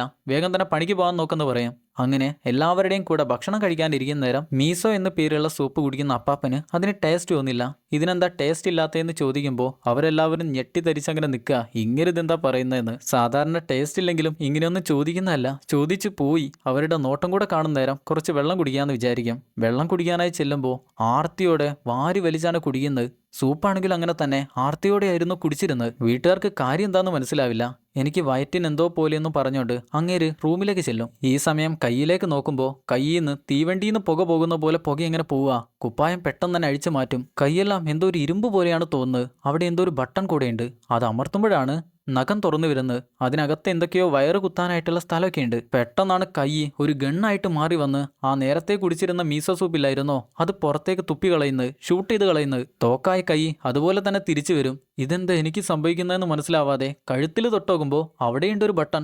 അത് ഞെക്കുമ്പോഴാണ് പെട്ടെന്ന് തല തന്നെ തുറന്നു വരുന്നത്. അതിനകത്തൊരു മണിക്കുട്ടി ഓടിക്കളിക്കുന്ന കാണാം. ഇതെന്തൊക്കെയാണെന്ന് നമുക്കും മനസ്സിലാവുന്നില്ല. കണ്ണാടി വന്ന് നോക്കുമ്പോഴാണ് അങ്ങേരും പേടിക്കുന്നത്. പെട്ടെന്നാണ് കെട്ടുകൾ അങ്ങോട്ട് വന്ന് പണിക്ക് പോകുന്നില്ല എന്ന് ചോദിക്കുക. എന്നാൽ അപ്പോഴേക്ക് അപ്പാപ്പന്റെ ശരീരം പഴയതുപോലെ തന്നെയായി മാറിയിരുന്നു. അതുകൊണ്ട് കുഴപ്പമില്ല. ഈ സമയം തലേന്ന് രാത്രി ഗ്രൗണ്ടിൽ വെച്ച് അപ്പാപ്പന്റെ കൂടെ നമ്മളൊരു പയ്യനെ കൂടെ കണ്ടില്ലായിരുന്നോ? അവനെയാണ് കാണിക്കുന്നത്. അവന്റെ പേര് ഹീരോ എന്നാണ്. ഹീറോ എന്നല്ല, ഹീരോ. അവനിപ്പോൾ കൂട്ടുകാരന്റെ വീട്ടിലേക്കാണ് വന്നിരിക്കുന്നത്. കൂട്ടുകാരൻ ഇപ്പോൾ സ്കൂളിൽ പോയാൽ അടി കൊള്ളുന്ന കുറച്ച് കൂടിയിട്ടുണ്ട്. അതുകൊണ്ട് തന്നെ സ്കൂളിലേക്കൊന്നും പോകാറില്ല. ഹീറോ കൂട്ടുകാരന്റെ കയ്യിലേക്ക് അവൻ ഇഷ്ടപ്പെട്ട ഒരു കോമിക് ഗെയിം വെച്ച് കൊടുക്കുമ്പോൾ അതവന് വലിയ താല്പര്യമൊന്നുമില്ല. ഈ സമയം ഹീറോ അവനെ പുറത്തേക്ക് വിളിക്കും. പറന്നു പോകുന്ന ഒരു പക്ഷിയെ കാണിച്ചു കൊടുത്ത് അതിന്റെ നേരെ കൈ തോക്ക് പോലെ വെച്ച് ബാങ് എന്ന് ശബ്ദം ഉണ്ടാക്കുമ്പോൾ പെട്ടെന്നാണത് ചെതറിപ്പോകുന്നത്. കൂട്ടാൻ എന്താന്ന് മനസ്സിലാവില്ല. അത് കഴിഞ്ഞ് രണ്ടുപേരും കൂടി ഒരു പാർക്കിങ്ങിലേക്കാണ് ചെല്ലുന്നത്. അവിടെ ഉണ്ടായിരുന്ന കാറുകളിലേക്കെല്ലാം നോക്കുന്ന നേരം കാറെല്ലാം അവന്റെ മനസ്സിൽ അവന് കൺട്രോൾ ചെയ്യാൻ പറ്റുന്ന രീതിയിലായി വരുന്ന കാണാം. ഒരു മജീഷ്യനെ പോലെ ഓരോ കാറുകളും ഓരോന്നിന്റെ മേലേക്കായി അവൻ കൊണ്ടുചെന്ന് ഇടിപ്പിക്കും. അങ്ങനെ അവസാനം 3 കാറുകൾ അവന്റെ മുന്നിലേക്ക് കറക്കി തിരിച്ചു നിർത്തും. ഇതെല്ലാം കാണുന്ന കൂട്ടുകാരൻ എന്താന്ന് മനസ്സിലാവില്ല. ഹീറോ പറയും, ഞാനിപ്പോൾ ഒരു മനുഷ്യനല്ല, ഞാനൊരു റോബോട്ടാണെന്നും പറഞ്ഞുകൊണ്ട് അവൻ്റെ ഷർട്ട് അഴിച്ചു മാറ്റി കയ്യിൽ നിന്നൊരു തോക്ക് പുറത്തെടുക്കും. നമ്മൾ നേരത്തെ അപ്പാപ്പന് കണ്ട അതേ അവസ്ഥ തന്നെയാണ് അവന് സംഭവിച്ചിരിക്കുന്നത്. പോരാത്തൻ അവൻ്റെ പുറത്തുനിന്ന് ഒരു ജെറ്റ് പാക്ക് കൂടെ വരുന്ന കാണാം. അത് വെച്ച് പറക്കാൻ പറ്റുമെന്നൊന്നും അറിയില്ല. എന്തായാലും പുറത്ത് വന്നിട്ടുണ്ട്. ഈ സമയം ജോലിക്ക് പോയിരിക്കുന്ന അപ്പാപ്പന് അവിടെ ഇരുന്ന് വീണ്ടും കണക്ക് തെറ്റിക്കും. മാനേജർ വന്ന് പറയും, ഇനിയും കണക്ക് തെറ്റിച്ചാൽ ഇവിടെ നിന്ന് ആദ്യം പുറത്തു പോകുന്ന വ്യക്തി നിങ്ങളായിരിക്കും. പെട്ടെന്ന് തന്നെ മാനേജറുടെ കൈ പിടിക്കും. അങ്ങേരുടെ കൈയാണെങ്കിൽ നല്ലപോലെ വേദനയാകും. അപ്പാപ്പൻ പറയും, എനിക്കൊരു മകനുണ്ട്, മകളുണ്ട്, ഭാര്യയുണ്ട്. എൻ്റെ വീടാണെങ്കിൽ ലോണിലാണ്. എനിക്ക് അത് അടച്ചു തീർക്കുന്നത് വരെ ഇവിടെ നിന്നേ പറ്റൂ. കുറച്ച് ദിവസം കൂടെ കഴിഞ്ഞാൽ ഞാൻ റിട്ടയർ ആകും. അതുവരെയെങ്കിലും നിങ്ങൾക്ക് എന്നെ ഇവിടെ നിർത്തിക്കൂടെ? കൂടെ മാനേജറുടെ കാലിലേക്ക് കൂടെ വീഴുന്നേരം മാനേജർ ചോദിക്കും, നിങ്ങളൊക്കെ ഒരു മനുഷ്യനാണോ? ഇത് കേൾക്കുന്ന അപ്പാപ്പൻ്റെ മനസ്സിൽ പിന്നെ അത് തന്നെ ആയിരിക്കും, ഞാനൊരു മനുഷ്യനാണോ? ഇപ്പം അങ്ങേർക്കൊരു സംശയമുണ്ട്, താനൊരു മനുഷ്യനാണോ അല്ലേ എന്ന്. അങ്ങനെ പുറത്തിറങ്ങി വീട്ടിലേക്ക് പോകുന്ന വഴിയിലാണ് ഒരു പ്രാവ് താഴെ വീണെടുക്കുന്ന കാണുക. അതിന് കാര്യമായിട്ട് എന്തോ പറ്റിയിട്ടുണ്ട്. നമ്മുടെ ആൾക്ക് പിന്നെ മൃഗങ്ങളോടൊക്കെ വലിയ ഇഷ്ടമായതുകൊണ്ട് തന്നെ അതിനെ മെല്ലെ എടുത്തു വെക്കും. ഈ സമയം നേരത്തെ ഹീറോ കാറിന്റെ ഉള്ളിലുള്ള ഭാഗങ്ങളെല്ലാം കണ്ട പോലെ ഈ പ്രാവിന്റെ അകത്തുള്ളതെല്ലാം അപ്പാപ്പന് കാണാൻ പറ്റും. പെട്ടെന്നാണ് ആ പ്രാവിന് സംഭവിച്ചിരിക്കുന്ന എന്തോ ഒരു പ്രശ്നം മെല്ലെ മെല്ലെ മാറി വരുന്നത്. വേഗത്തില് അതങ്ങനെ ആകാശത്തേക്ക് പറന്നു പോവാണ്. അപ്പാപ്പന് മനസ്സിലായി തനിക്ക് എന്തൊക്കെയോ വലിയ വലിയ മാറ്റങ്ങളാണ് സംഭവിച്ചിരിക്കുന്നതെന്ന്. ഈ സമയമാണ് ഒരു ഹോസ്പിറ്റലിൽ നിന്ന് ഒരമ്മ ഡോക്ടർമാരോട് എന്റെ കുഞ്ഞിനെ രക്ഷിക്കണമെന്ന് അപേക്ഷിക്കുന്നത് കേൾക്കുക. ഇത് കേൾക്കുന്ന അപ്പാപ്പൻ പെട്ടെന്ന് തന്നെ അങ്ങോട്ട് ചെല്ലും. ആരും കാണാതെ ആ കുഞ്ഞിന്റെ റൂമിലേക്ക് കയറി ചെല്ലുന്ന നേരം ഇഷ്ടംപോലെ പൈപ്പുകളെല്ലാം വെച്ച് കുഞ്ഞങ്ങനെ ബോധമില്ലാതെ കിടക്കുകയാണ്. കുറേ ദിവസമായി അങ്ങനെ തന്നെ കിടക്കുന്നു. ഈ സമയം നേരത്തെ സംഭവിച്ച പോലെ തന്നെ ആ കുഞ്ഞിന്റെ ബോഡി മുഴുവനും അപ്പാപ്പന് സ്കാൻ ചെയ്ത് മനസ്സിലാക്കാനായി പറ്റും. എനിക്ക് തോന്നുന്നു ആ കുഞ്ഞിന് ബ്രെയിൻ ട്യൂമറാണ് സംഭവിച്ചിരിക്കുന്നത്. നേരത്തെ ആ പക്ഷിയെ പിടിച്ച പോലെ തന്നെ ആ കുഞ്ഞിന്റെ ബോഡിയിൽ പിടിച്ചു വെക്കുന്ന നേരം ആ കുഞ്ഞിന്റെ പ്രശ്നം മെല്ലെ മെല്ലെ മാറി വരുന്നത് കാണാം. അപ്പോഴാണ് ആ കുഞ്ഞിന്റെ അമ്മ അങ്ങോട്ട് കയറി വരുന്നത്. ഡോക്ടർമാരെല്ലാം വിളിച്ച് പ്രശ്നമാക്കുമ്പോഴാണ് അമ്മയെന്നും വിളിച്ചുകൊണ്ട് ഇത്രയും കാലം ബോധമില്ലാത്ത അവൻ എഴുന്നേറ്റ് നിൽക്കുന്നത്. അമ്മ ഇത് കണ്ട് ഞെട്ടും. ഈ ഗ്യാപ്പിൽ അപ്പാപ്പൻ അവിടെ നിന്ന് ഇറങ്ങി ഓടി. നല്ല സന്തോഷമാണിപ്പോ. ഒരു കുഞ്ഞിന്റെ ജീവനൊക്കെ രക്ഷപ്പെടുത്താന്ന് പറയുന്നത് വലിയ സന്തോഷമല്ലേ? ഈ സമയം മകളുടെ സ്കൂളാണ് കാണിക്കുന്നത്. അതേ സ്കൂളിൽ മകള് പഠിക്കുന്ന ക്ലാസ്സിൽ തന്നെയാണ് ഹീറോയും താമസിക്കല്ല പഠിക്കുന്നത്. നമ്മൾ നേരത്തെ പറഞ്ഞല്ലോ അവന്റെ കൂട്ടുകാരനെ സ്കൂളിൽ നിന്ന് കുറച്ച് ആളുകൾ ഉപദ്രവിക്കുന്നുണ്ടെന്ന്. നമ്മളത് പറഞ്ഞ പോലെ തന്നെ സ്കൂളിൽ നിന്ന് ഇപ്പോൾ കുറച്ച് പയ്യന്മാര് അവനെ പേടിപ്പിക്കുകയാണ്. കൊണ്ടുവന്നോടാ കാശെന്നെല്ലാം ചോദിച്ച് അവനെ ഞെട്ടിയ. ഇതിന്റെ ഇടയിൽ ഹീറോ ഇടപെടുന്ന നേരം അവന്മാര് ചോദിക്കും, നിങ്ങളെന്താടാ പെട്ടെന്ന് പ്രണയത്തിലെങ്ങാനോ ആയോ? നിനക്ക് പെട്ടെന്ന് അവനോട് ഇതുപോലെ ഒരു സ്നേഹം? എന്നാൽ കൂടുതൽ സംസാരമൊന്നുമില്ല. ഹീറോ അവന്റെ കയ്യിൽ മുറുക്കി പിടിക്കുന്ന നേരം അവന് നല്ലപോലെ വേദനിക്കും. ഞങ്ങളെല്ലാവരും ഉണ്ണാക്കന്മാരാണ്, ഞങ്ങൾ ഇനി ഇവനെ ഉപദ്രവിക്കില്ലെന്ന് പറഞ്ഞാല് കൈവിടാന്നാണ് ഹീറോ പറയുന്നത്. അത് കേട്ട് വേദനയാവുന്നവൻ, ഞങ്ങളെല്ലാവരും ഉണ്ണാക്കന്മാരാ, ഞങ്ങൾ ഇനി ഇവനെ ഒന്നും ചെയ്യില്ല എന്ന് പറഞ്ഞ് കരയും. എന്നാൽ അവൻ വിടില്ല. അത് കഴിഞ്ഞാല് അവന്റെ ഗണ്ണില്ലേ കൈകൊണ്ട് ഷൂട്ട് ചെയ്യുന്നത്, അതെടുത്ത് മെല്ലെ അവന്റെ നെറ്റിയിലേക്ക് വെക്കുന്ന നേരം കൂട്ടുകാരൻ കൈ വെച്ച് തടയും, വേണ്ടാന്ന് പറയും. ചിലപ്പോൾ അവനെങ്ങാനും ഇവിടുന്ന് ഷൂട്ട് ചെയ്താൽ പറയാൻ പറ്റില്ല. അങ്ങനെ സ്കൂളിൽ വിട്ടവൻ വീട്ടിലേക്ക് വന്നുകൊണ്ടിരിക്കുമ്പോഴാണ് അവന്റെ അമ്മ കോൾ ചെയ്യുന്നത്. ഇപ്പൊ ഫോണൊന്നും കൈയെടുക്കേണ്ട കാര്യമല്ല, ഫോണിലേക്ക് നോക്കിയാൽ തന്നെ അതെല്ലാം സ്കാൻ ചെയ്ത് അവന് കോൾ ചെയ്യാൻ പറ്റുന്നുണ്ട്. എന്തിനാണ് അമ്മ വിളിച്ചതെന്ന് വെച്ചാ അമ്മയെ കല്യാണം കഴിച്ചിരുന്ന ഭർത്താവ്, അതായത് ഹീറോയുടെ അച്ഛൻ, അവരെ ഉപേക്ഷിച്ച് പോയതാണ്. പക്ഷെ കോടതി പ്രശ്നങ്ങളും ഡിവോഴ്സ് കേസും എല്ലാം കൂടിയായിട്ട് അമ്മക്ക് മാസാമാസം അച്ഛൻ കാശ് കൊടുക്കണം. അത് വാങ്ങാൻ പോകാനായി ഹീറോയോട് പറയാനാണ് അമ്മ ഇപ്പൊ വിളിച്ചിരിക്കുന്നത്. എന്നാൽ ഹീറോക്ക് അതിൽ വലിയ താല്പര്യമൊന്നുമില്ല. എന്നാലും അമ്മ പറഞ്ഞല്ലേ പോകാന്ന് വിചാരിക്കും. അച്ഛന്റെ വീട്ടിലെത്തുന്ന നേരം അങ്ങേർക്ക് ഇപ്പോൾ പുതിയൊരു ഭാര്യയുണ്ട്, 2 ചെറിയ കുട്ടികളൊക്കെ ഉണ്ട്. എന്നാലും ഹീറോയോട് മോശമായിട്ടൊന്നുമല്ല അങ്ങേര് പെരുമാറുന്നത്, നല്ലപോലെയൊക്കെ തന്നെയാണ്. അങ്ങനെ അവരെല്ലാവരും ഒരുമിച്ചിരുന്ന് ഭക്ഷണം എല്ലാം കഴിച്ചു കഴിയുമ്പോൾ ഹീറോക്ക് എന്തോ ഒന്ന് മനസ്സിലേക്ക് വരും. എത്രയൊക്കെ അവന്റെ അച്ഛനാണിതെന്ന് പറഞ്ഞാലും അവനെ ഉപേക്ഷിച്ചു പോയ ആളല്ലേ. അതിന്റെ ദേഷ്യത്തില് അങ്ങേരുടെ കുഞ്ഞുങ്ങളെ കൊല്ലാനായി അവൻ കൈമെല്ലെ ഉയർത്തും. എന്നാൽ അവൻ ഷൂട്ട് ചെയ്യില്ല. എന്നാൽ തൊട്ടു പിന്നാലെ അച്ഛന്റെ തലയിലേക്കാണ് ഗണ്ണ് വെക്കുക. അങ്ങേര് ചിരിച്ചോണ്ട് ചോദിക്കും, നീ എന്താടാ ചെയ്യുന്നത്? നീ സ്കൂൾ പഠനം കഴിഞ്ഞാൽ ഏത് യൂണിവേഴ്സിറ്റിയിലാണ് പഠിക്കാനായി പോകുന്നത്? അതിനവൻ പറയും, എനിക്ക് ഒരു യൂണിവേഴ്സിറ്റിയിലും പോയി പഠിക്കണ്ട, എനിക്കത് ഇഷ്ടമല്ല. എന്തായാലും സംസാരമെല്ലാം കഴിഞ്ഞ് അവൻ വീട്ടിലേക്ക് പോകാനായി പുറത്തുകൂടെ ഇറങ്ങി നടക്കുന്ന നേരം ചുറ്റുമുള്ള വീട്ടിൽ നിന്ന് കുട്ടികളെല്ലാവരും മാതാപിതാക്കളോട് സംസാരിക്കുന്നതാണ് അവന്റെ ചെവിയിലേക്ക് വരുന്നത്. അവന് തീരെ ഇഷ്ടാവുന്നില്ല അത്. ഈ സമയമാണ് ഒരു പെൺകുട്ടി അവളുടെ അച്ഛനോടും അമ്മയോടും സംസാരിക്കുന്ന അവൻ കേൾക്കുക. ഞാൻ പുതിയ യൂണിവേഴ്സിറ്റിയിലേക്ക് പോകുന്നതിൽ നിങ്ങൾക്ക് കുഴപ്പമൊന്നുമില്ലല്ലോ, എന്തായാലും സന്തോഷമായി. എന്നാൽ അച്ഛനും അമ്മയും പറയും, നീ അതിൽ പേടിക്കൊന്നും വേണ്ട, ഞങ്ങൾക്ക് സന്തോഷം മാത്രമേ ഉള്ളൂ. പിന്നെ കാശിന്റെ കാര്യത്തിൽ നീ ഒന്നും പേടിക്കണ്ട, അതിനുള്ള കാര്യങ്ങളെല്ലാം ഞാൻ ശരിയാക്കി വെച്ചിട്ടുണ്ട്. അപ്പോഴാണ് അവരെന്തിനെയോ ഒന്ന് കണ്ട് ഭയക്കുന്നത്. നോക്കുന്നേരം ഹീറോയാണ് അവിടെ നിൽക്കുന്നത്. അവൻ മെല്ലെ ഗണ്ണെടുത്ത് അച്ഛൻ്റെ നേരെ നീട്ടും. കൂടെ ബാങ് എന്നൊരു ശബ്ദം ഉണ്ടാക്കുമ്പോൾ വീട്ടുകാർക്ക് കാര്യം മനസ്സിലാവില്ല. എന്നാൽ അച്ഛൻ്റെ നെഞ്ചിലേക്ക് നോക്കുന്നേരം അവിടെ ഒരു ഹോള് വീണിട്ടുണ്ട്. യാതൊരു ദയയും കൂടാതെ ഹീറോ അവളുടെ അമ്മയെ കൂടെ കൊന്നുകളയും. അങ്ങനെ അവസാനം അവളെയും കൊല്ലാനായി പോവാണ്. ഈ സമയം അവൾ ആർത്ത് വിളിക്കും, എന്നെ രക്ഷിക്കണേ, എന്നൊന്നും ചെയ്യല്ലേ എന്ന് പറഞ്ഞുകൊണ്ടിരിക്കുക. ഈ ശബ്ദം ഇവിടെ ഹോസ്പിറ്റലിൽ നിൽക്കുന്ന അപ്പാപ്പൻ കേൾക്കും. അങ്ങേരാണ് ഇപ്പൊ അധിക സമയത്തും ഹോസ്പിറ്റലിലൊക്കെയാണ് ഉണ്ടാവുക. അവിടെയുള്ള കുട്ടികളുടെ അസുഖമെല്ലാം മാറ്റിക്കൊടുത്ത് അങ്ങനെ സന്തോഷിച്ചിരിക്കും. എന്നാൽ ഈ സമയം ആ പെൺകുട്ടി കരയുന്ന ശബ്ദം കേൾക്കുമ്പോൾ അങ്ങേര് പെട്ടെന്ന് തന്നെ ആ ശബ്ദം കേട്ട ആ വീട്ടിലേക്ക് എത്തും. നോക്കുമ്പോൾ ആ പെൺകുട്ടി മരിച്ചു കിടക്കാണ്. അവളുടെ തലയിൽ കൈവച്ച് അവളെ ജീവിപ്പിക്കാനായി പറ്റുമോ എന്ന് നോക്കുന്നുണ്ടെങ്കിലും അതിന് പറ്റില്ല. അതായത് മരണപ്പെട്ട ആളുകളെ തിരിച്ചു കൊണ്ടുവരാനായി പറ്റില്ല. അകത്തേക്ക് ചെന്ന് നോക്കുമ്പോൾ ഹീറോ അങ്ങനെ അവിടെ നിൽക്കുന്നതാണ് കാണുക. ഇത് കാണുന്ന അപ്പാപ്പൻ എന്ത് ചെയ്യണമെന്ന് അറിയില്ല. പെട്ടെന്നാണ് ഹീറോ അപ്പാപ്പനെ ഷൂട്ട് ചെയ്യുന്നത്. ഇനുയാഷിക്ക് ഒരു റോബോട്ട് ആയതുകൊണ്ട് തന്നെ അങ്ങേർക്കതൊന്നും പറ്റില്ല. ഇപ്പൊ ബോഡിയെല്ലാം ഒരു ഇരുമ്പ് പോലെയാണല്ലോ പ്രവർത്തിക്കുന്നത്. അങ്ങനെ പുറത്തേക്ക് ചെന്ന് നോക്കുന്നേരം ഹീറോ ജെറ്റ് ഓണാക്കി വെച്ച് ആകാശത്തേക്ക് പറന്നു പോവാണ്. അങ്ങനെ പിറ്റേ ദിവസം തന്നെ ഈ വീട്ടിൽ നടന്ന 3 കൊലപാതകങ്ങളെക്കുറിച്ചും ന്യൂസിൽ വന്നു. ഇവിടെ ഹീറോയാണേൽ തൻ്റെ അക്കൗണ്ടിൽ കാശൊന്നും ഇല്ലെങ്കിലും അതിൽ വിരൽ വെച്ചോണ്ട് മെല്ലെ സ്വൈപ്പ് ചെയ്യുമ്പോൾ ഇപ്പൊ കാശെല്ലാം നിറഞ്ഞു കൂടുന്നുണ്ട്. അതിൽ നിന്ന് കുറച്ച് കാശെടുത്ത് കൂട്ടുകാരൻ്റെ കയ്യിലേക്ക് കൊടുക്കുന്ന നേരം അവനത് വാങ്ങില്ല. അവൻ ചോദിക്കും, ഇന്നലെ ഒരു വീട്ടിൽ നടന്ന 3 കൊലപാതകങ്ങൾക്കും പിന്നിൽ നീയല്ലേ? ഇത് കേൾക്കുന്ന ഹീറോ പറയും, എടാ നീ അങ്ങനെ പറയാൻ പാടില്ലായിരുന്നു. ഞാനിപ്പോൾ ഒരു മനുഷ്യനല്ല, ഒരു ദൈവമാണ്. ദൈവങ്ങൾക്കും പല പല ആഗ്രഹങ്ങളൊക്കെ ഉണ്ടാവില്ലേ? അതുപോലെ കുറച്ച് ആഗ്രഹങ്ങൾ ഞാൻ ചെയ്യുന്നു. പിന്നെ ഈ നിയമങ്ങളൊക്കെ മനുഷ്യന്മാർക്ക് വേണ്ടിയുള്ളതാ. ഞാനൊരു മനുഷ്യനല്ല, ഒരു റോബോട്ടാണ്. എനിക്കിതൊന്നും ബാധകമല്ല. ഇത് കേൾക്കുന്ന കൂട്ടുകാരൻ, ഹീറോ നീ വളരെ മാറിക്കഴിഞ്ഞു, നിന്റെ കൂടെ നിൽക്കുന്ന ഇപ്പൊ എനിക്കൂടെ അപകട, നീ എന്നെ കാണാനായി എന്റെ വീട്ടിലേക്ക് വരണ്ടെന്ന് പറഞ്ഞുകൊണ്ട് അവൻ അവിടെ നിന്ന് ഓടിപ്പോവാണ്. അവിടെ നിന്ന് ഹീറോ നേരെ വീട്ടിലേക്ക് ചെല്ലുന്ന നേരം അമ്മ പറയും, അടുത്ത മാസം മുതൽ നീ അച്ഛന്റെ കൂടെ ആയിരിക്കും താമസിക്കാനായി പോകുന്നത്. അവിടെ വെച്ച് യൂണിവേഴ്സിറ്റിയിലേക്ക് നിനക്ക് പഠിക്കാനെല്ലാം പോകാം. ഇത് കേൾക്കുന്നവൻ കാരണം എന്താന്ന് ചോദിക്കുമ്പോഴാണ് മനസ്സിലാവുക, അമ്മക്ക് പാൻക്രിയാറ്റിക് ക്യാൻസർ ആണ്. ഇത് ബാധിച്ചിട്ട് കുറേ കാലങ്ങളായി. പക്ഷെ അമ്മ ഇപ്പോഴാണ് പറയുന്നത്. ഇത് കേൾക്കുന്ന അവൻ, അമ്മയെ ഞാൻ ഒന്നിനും വിട്ടുകൊടുക്കില്ലെന്ന് പറഞ്ഞുകൊണ്ട് കെട്ടിപ്പിടിക്കും. ഈ സമയം നമ്മുടെ ആള് ജോലിയെല്ലാം കഴിഞ്ഞ് വീട്ടിലേക്ക് എത്തുമ്പോഴാണ് മകൻ കാശ് മോഷ്ടിക്കുന്നു എന്നുള്ള കാര്യം ഭാര്യ പറയുന്നത്. ഇതെല്ലാം നിങ്ങൾ കാരണമാണ്, നിങ്ങൾ വളർത്തിയതിന്റെ ദോഷമാണ് ഇതെല്ലാം എന്നാണ് ഭാര്യ പറയുന്നത്. കൂടെ തന്നെ മകളാണേല് പരീക്ഷയിൽ നല്ലപോലെ പഠിക്കുന്നില്ല, എല്ലാം ജസ്റ്റ് പാസ്സാണ്. അവൾക്കാണേല് മാങ്ക എന്ന, അതായത് കോമിക് പുസ്തകങ്ങൾ എഴുതാനാണ് ഇഷ്ടം. ഇതിനെക്കുറിച്ച് നിങ്ങൾക്കൊന്നും പറയാനില്ല എന്ന് അപ്പാപ്പനോട് ചോദിക്കുമ്പോൾ അങ്ങേര് പറയും, അവർക്ക് ഇഷ്ടമുള്ള ജോലി അവർ ചെയ്യട്ടെ, പക്ഷേ മോഷണം അതൊരിക്കലും ചെയ്യാനായി പാടില്ല. അവർക്ക് ഇഷ്ടപ്പെട്ട കഴിവ് അവർ ചെയ്യുന്നതിൽ കുഴപ്പമൊന്നുമില്ല. എന്നാൽ മോള് പറയും, നിങ്ങൾ എൻ്റെ ഭാഗം നിന്ന് വലിയ അച്ഛനാവാനൊന്നും ശ്രമിക്കേണ്ട, നിങ്ങളെ ഞാൻ അച്ഛനൊന്നും വിളിക്കാനായി പോകുന്നില്ല. അമ്മക്കറിയോ, അച്ഛൻ്റെ കൂടെ ജോലി ചെയ്യുന്നവരോട് ചോദിച്ചാൽ മനസ്സിലാകും അച്ഛൻ എങ്ങനെയാണ് അവിടെ പിടിച്ചു നിൽക്കുന്നത്. ഈ അടുത്ത അങ്ങേരെ പുറത്താക്കും. പിന്നെ നിങ്ങളോട്, അതായത് അമ്മയോടാണ് ഇപ്പോൾ സംസാരിക്കുന്നത്. നിങ്ങൾക്ക് ചെറുപ്പക്കാരോടാണ് താല്പര്യം എന്ന് എനിക്കറിയാം. ഒരുത്തൻ്റെ കൂടെ നിങ്ങളെ ഞാൻ കാണുകയും ചെയ്തിട്ടുണ്ട്. പിന്നെ ഒഴിവ് സമയങ്ങളിൽ നിങ്ങൾ ആരെയോ കോൾ ചെയ്ത് കൊഞ്ചിക്കൊഴിയുന്നതും കരയുന്നതും സംസാരിക്കുന്നതെല്ലാം കേൾക്കാം. പിന്നെ നിങ്ങളുടെ ഈ മകനില്ലേ, അവൻ വെറുതെ കാശ് മോഷ്ടിക്കുന്നതല്ല. അവൻ്റെ ക്ലാസ്സിൽ കുറച്ച് പയ്യന്മാർ അവൻ ഉപദ്രവിക്കാതിരിക്കാനായി കാശ് കൊടുക്കാനാണ് അവൻ ഈ കാശെല്ലാം മോഷ്ടിക്കുന്നത്. ഇങ്ങേരെ കൊണ്ടൊന്നും അതൊന്നും ചെയ്യാനായി പറ്റില്ലെന്നാണ് മോള് പറയുന്നത്. ഇതെല്ലാം കേൾക്കുന്ന അപ്പാപ്പന് നല്ലപോലെ വിഷമാകും. അന്ന് രാത്രി വല്ലാത്ത ടെൻഷനാണ്. എന്നെക്കൊണ്ടൊരു ഉപകാരമില്ലേ, ഞാൻ ജീവിച്ചിരുന്നിട്ട് കാര്യമില്ലേ, ഞാൻ എന്താ ചെയ്യാന്ന് വിചാരിച്ചോണ്ട് അപ്പാപ്പൻ ആകെ ടെൻഷനാ. എന്നാൽ ഈ സമയത്താണ് ഹീറോയുടെ കൂട്ടുകാരനില്ലേ, അവൻ സംസാരിക്കുന്ന അപ്പാപ്പൻ കേൾക്കുന്നത്. ദൈവമേ, എനിക്ക് എൻ്റെ കൂട്ടുകാരനെ തടയാനായി പറ്റില്ലേ, അവനെ തടയാനായി ദൈവം എന്തെങ്കിലും ഒന്ന് ചെയ്യുമെന്ന് പറയുന്ന അപ്പാപ്പൻ കേൾക്കുക. ഇത് കേൾക്കുന്ന അപ്പാപ്പൻ ഉറപ്പിച്ചു കഴിഞ്ഞു, എനിക്ക് അവനെ തടയാൻ പറ്റൂ, എനിക്ക് മാത്രമേ അവനെ തടയാൻ പറ്റൂ. അവൻ ആളുകളെ കൊല്ലുമെങ്കിൽ ഞാൻ ആളുകളെ രക്ഷിക്കുമെന്ന് പറഞ്ഞോട് പുറത്തേക്ക് ഇറങ്ങി വരിക. കൂടെ തന്നെ ഹനോക്കയെയും കൂട്ടിയിട്ടുണ്ട്. കാരണം അപ്പാപ്പന് ഇപ്പൊ അവനെ മാത്രമാണല്ലോ ഇഷ്ടം. അവനാണെങ്കിൽ അപ്പാപ്പനെയും മാത്രം ഇഷ്ടം. വേഗം തന്നെ പുറത്തുണ്ടായിരുന്ന ജെറ്റ് പാക്ക് ഓൺ ചെയ്ത് ആകാശത്തേക്ക് കുതിച്ചങ്ങനെ പൊങ്ങുകയാണ്. മകളാണെങ്കിൽ ഇത് കാണുന്നുണ്ട്. അവള് വിചാരിക്കുക എന്തോ ഒരു വാൽനക്ഷത്രം പോവുകയാണെന്നാ. പറന്ന് നടക്കുന്ന അപ്പാപ്പന് ആദ്യം കൺട്രോൾ ചെയ്യാനൊന്നും പറ്റില്ലെങ്കിലും പിന്നെ പിന്നെ ശരിയായി വരും. പറക്കുന്നാണെങ്കിൽ അങ്ങേർക്ക് വലിയ ഇഷ്ടമായി. അങ്ങനെ ചെന്നിറങ്ങുന്നത് ആ ഏലിയൻസ് വന്നിരുന്ന ആ പാർക്കില്ലായിരുന്നോ, ആ ഗ്രൗണ്ടിലായിരുന്നോ, അങ്ങോട്ടാണ്. ആ സമയം അവിടെ ഇരിക്കുന്നുണ്ട് ഹീറോയുടെ കൂട്ടുകാരൻ. അവന്റെ പേര് നമ്മൾ ഇതുവരെ പറഞ്ഞില്ല, ലീ എന്നാണ് അവന്റെ പേര്.